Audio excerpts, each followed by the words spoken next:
everyone. Thanks for coming back. We're continuing our deep dive into The Psychology of Money, a book that's way more exciting than it sounds. Last time, we talked about why everyone's financial decisions make sense to them, even if they seem strange to you. Today, we're jumping into one more mind-bending idea from the book. Let's get into it. All right, part 3, never enough. This one hit me like a truck when I first read it, and I bet it's going to mess with your head too. Picture this.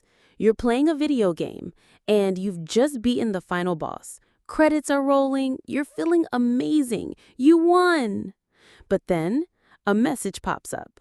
Congratulations, but did you know player X2000 beat it faster than you, and player Cool Guy got a higher score?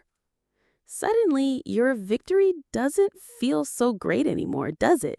Let me tell you about a guy named Rajat Gupta. Never heard of him? Don't worry, most people haven't. But this person had everything. We're talking about a guy who was the head of McKinsey, one of the most prestigious consulting firms in the world, board member of Goldman Sachs, personal net worth of over $100 million, houses in multiple countries. The guy could buy anything he wanted and still have money left over to buy it again.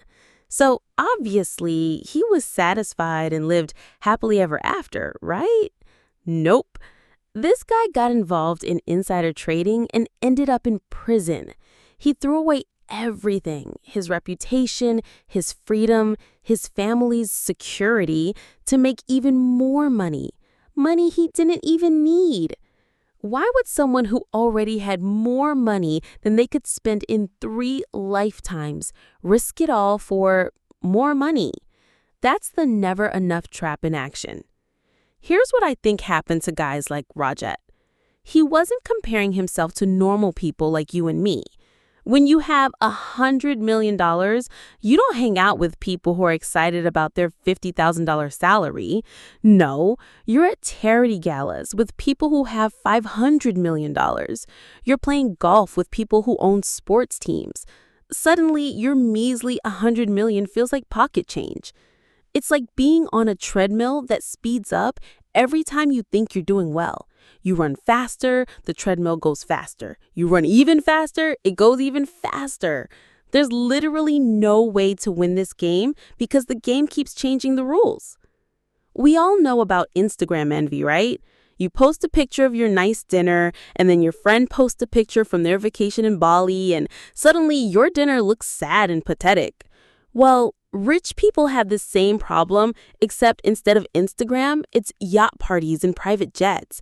Instead of look at my latte art, it's look at my 3rd vacation home. The crazy part is that this comparison game never ends. No matter how high you climb, there's always someone with more. Always. Jeff Bezos might look at Elon Musk and think, man, that guy's got rockets and he's funny on Twitter. I'm falling behind. It sounds ridiculous, but that's how human psychology works. Let me paint you a picture. Meet Dave. Dave starts his career wanting to make $50,000 a year because that would be enough to live comfortably. Dave hits $50K and thinks, well, $75K would really give me some breathing room. Hits $75K. If I could just get to $100K, I'd be set for life. Hits $100K. You know what? $150K would let me save for my kids' college. $200K, $300K, $500K. Dave is now making 10 times what he originally thought would make him happy, but he's more stressed about money than when he started. What happened? Dave got infected with just one more disease.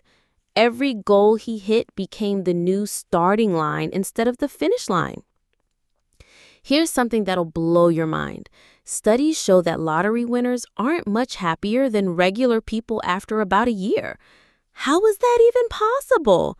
You win $50 million, you quit your job, buy your dream house, dream car, take dream vacations. Paradise, right? But then what? Well, now you're hanging around with other rich people who have $100 million. Your $50 million suddenly feels average. Plus, you're not working anymore, so you don't have that sense of purpose and achievement. And your old friends act weird around you now. The lottery winner thought money would solve all their problems, but it just gave them different problems. And here's the kicker: some of the new problems are actually worse than the old ones. So, how do you escape the never enough trap? The book suggests something that sounds simple but is actually revolutionary. Define what enough means to you, not to society, not to your neighbors, not to Instagram. Try this experiment right now. Seriously, pause the video if you need to. Think about this question. If you had enough money to pay all your bills, save for retirement, take a nice vacation once a year, and not stress about unexpected expenses, what would that number actually be? Write it down. That's your enough number. Not enough to impress people or enough to never work again, just enough to live the life you actually want. Now, here's the hard part. When you hit that number, you have to actually stop playing the game. You have to resist the urge to move the goalpost. I want to tell you about my friend Sarah. Sarah makes about $80,000 a year as a teacher, not rich by most people's standards, right? But here's the thing. Sarah figured out her enough number was $75,000. She lives below her means, has money saved, takes nice trips, and here's the crazy part. She's happier about money than most people I know making twice as much. Why? Because Sarah isn't playing the comparison game. She's not trying to keep up with anyone. She's not on the treadmill. She decided what was enough for her, reached it, and now she gets to enjoy something most rich people never experience: contentment. That extra peace of mind, that's what I call the peace dividend. And it's worth more than any amount of money you could make by staying on the treadmill. Here's something that sounds crazy, but is totally true. Some of the most miserable people in the world are billionaires, and some of the happiest people in the world make modest middle-class incomes. Person A has $5 billion, but is constantly stressed about their ranking on the Forbes list, worried about their business competition, and comparing themselves to other billionaires. Person B has $75,000 saved, a paid-off house, and sleeps great at night knowing they have enough. Who's actually richer? The person with more money or the person who's satisfied with what they have? The book argues that the person who knows they have enough will always be richer than the person who doesn't, regardless of how much money they actually have. Mind blown yet? Let's get real about social media for a second, because it's making the never enough problem way worse. Every day, you're bombarded with images of people living seemingly perfect lives. Fancy cars, expensive restaurants, designer clothes, dream vacations. And your brain starts thinking, why don't I have that? What's wrong with my life? But here's what social media doesn't show you: the credit card debt funding those vacations, the stress of keeping up appearances, the fact that half those luxury items are rented just for the photo. Social media has turned everyone into a contestant in a game show where the prize is more anxiety about not having enough stuff. Here's something most people don't realize. Knowing when you have enough is actually a superpower in disguise. When you're not constantly chasing more, you can take reasonable risks instead of desperate ones. You can say no to opportunities that don't align with your values. You can sleep at night instead of lying awake worrying about your net worth ranking. Most importantly, you can appreciate what you already have instead of always focusing on what you don't have yet.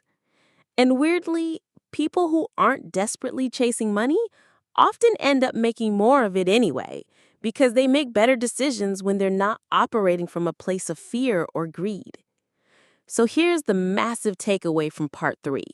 The game of never enough is rigged. The only way to win is not to play. Figure out what enough means for your actual life, not your fantasy life.